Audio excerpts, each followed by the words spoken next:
The most important part of your property investment is the tenant paying on time. So what do you do when that stops happening?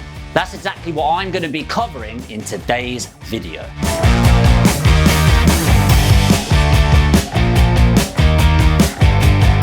First thing to acknowledge is there's a big difference between a tenant that can't pay and a tenant that won't pay. And I think your first port of call, more of a duty of care as a landlord, is to eliminate the fact that they can't pay this. So number one, communicate with your tenant, get in touch with them and try to talk to them about the situation and find out more about it. Not just within property, but in my businesses as well. I find that when something's worked really well, there's been great communication behind it. And when something's gone wrong, there's been really poor communication. So make sure you're doing your best to communicate effectively with your tenant. Number two, and I know this can seem a little bit out there as a landlord, big greedy things that we are, but work with them. You know, if there's an opportunity where there's a change of circumstance, maybe you could reduce their rent for a little bit.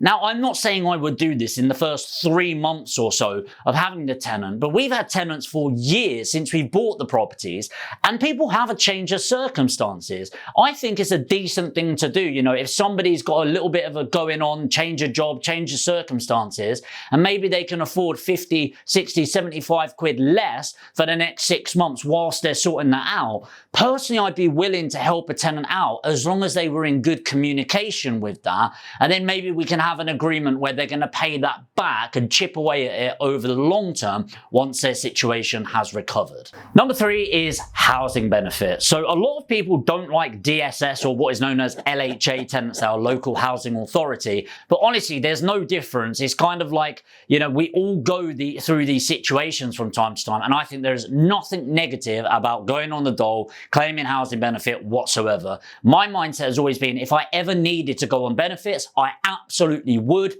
No shame whatsoever, because I know over my lifetime, I'm going to contribute to that pot more than I ever take out of it. And the same with my tenant. I try to communicate that with them. Look, you've lost your job. This is the circumstance. Let's get you on housing benefit. There's no shame in it. Whilst you're looking at that, it's going to take pressure off of you, and it's not going to force me into a situation where I need to evict you, because I want to keep you as a long-term tenant. Remember, this is all about working with them, not against the tenant. You both want the same outcomes. Number four is, if they want to leave, let them leave. So something I'm a big believer in is there is going to be another person that wants to move into your property and pay you rent, especially if it's a nice property. But if somebody can't afford it because of a change of situation, it's genuinely selfish for you to keep them in that contract. Personally, I'd let them leave if they want to leave, especially if they leave quietly. I'd change the locks and make sure the tenant is signing a waiver to say they understand they are revoking their agreement and cannot come back to the property. And sometimes that's just going to be the best thing for both of you. Number five is, what if they're unresponsive? You've tried all of this, you tried getting into communication, you've rang them, left a letter, all of that sort of thing. Then what I would do, if you've got them, is I would go to the financial guarantor that you've got in the paperwork. A lot of you won't have this, but if you do, I would get in touch with them. Please be respectful with this, okay? You need to be sensitive to the situation. You don't call up the guarantor and go, oh, this person's not paid any of the money, blah, blah, blah, blah, blah. This is going to come down on you. Even though it is, you don't need to be that way. Saying something like, hey, I've not managed to get hold of Alex for the last couple of months. Is there any way you could let him know that I've tried getting in touch and maybe give me a call just so we can sort out the rental situation?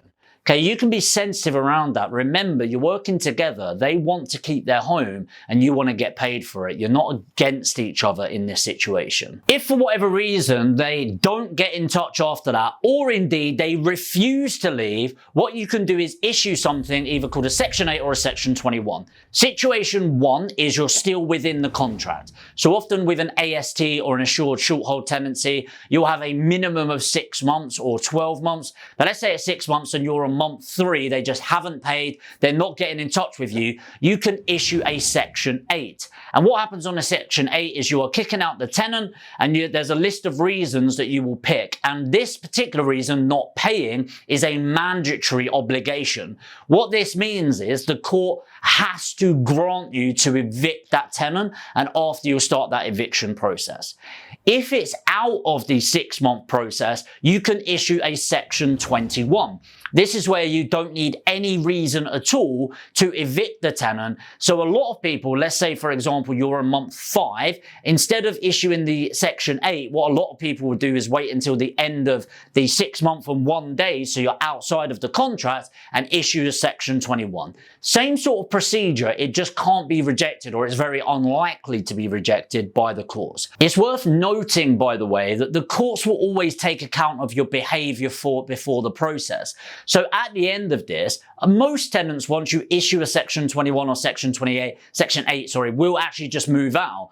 But if it goes through and gets signed off by the court, you'll then need to go through the eviction process. And to sign off on that eviction process, the court will look at how you behaved before. So if you go in with that mentality, you haven't paid me, blah, blah, blah, blah, blah, that will get taken account of. Whereas if you've kept documentation of how you sent a letter, you got in touch with the financial guarantor, etc., etc., it's really going to bode well for you moving forward. Just something to be aware of with that is, once you issue the Section 21, you've got 2 months notice, and what happens is you forego any rental arrears. What that means is, if they still owe you £2,000, just let it go.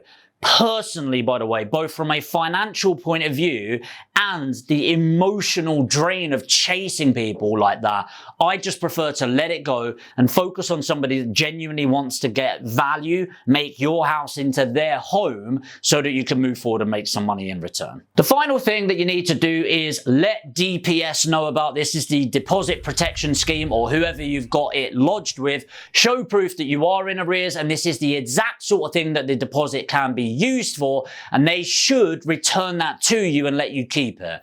Is it going to pay all of the rental arrears that you've lost out on? No, probably not, but it does help contribute towards that. So despite all of the above, there are some things that you need to understand you can never do as a landlord, even if they're not paying for you.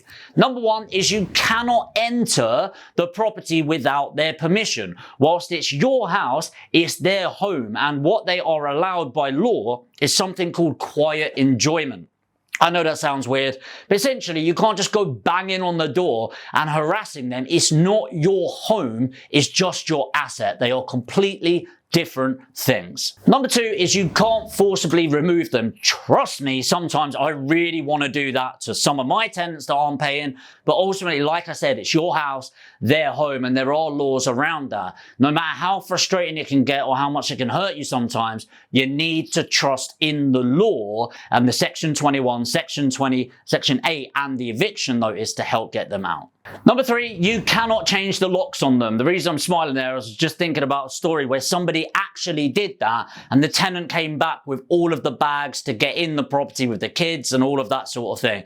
Don't try anything like that. This is one of those situations where the tenant being in the wrong suddenly becomes you being in the wrong and creates a complete mess that needs sorting out. Number 4 sounds like an obvious one. This is the final one. Don't sign up new tenants until the current tenant is out of the property. It is completely illegal, and it's actually fraudulent, because what you're putting in writing is that it's a vacant property that's available to them, which by law it is not the case, and you can be sued by both parties. So look, I don't want to make out that buy-to-let investing is all bad. There's obviously a massive plus from this. I've built a multi-million-pound portfolio. I'm continuing to invest in property.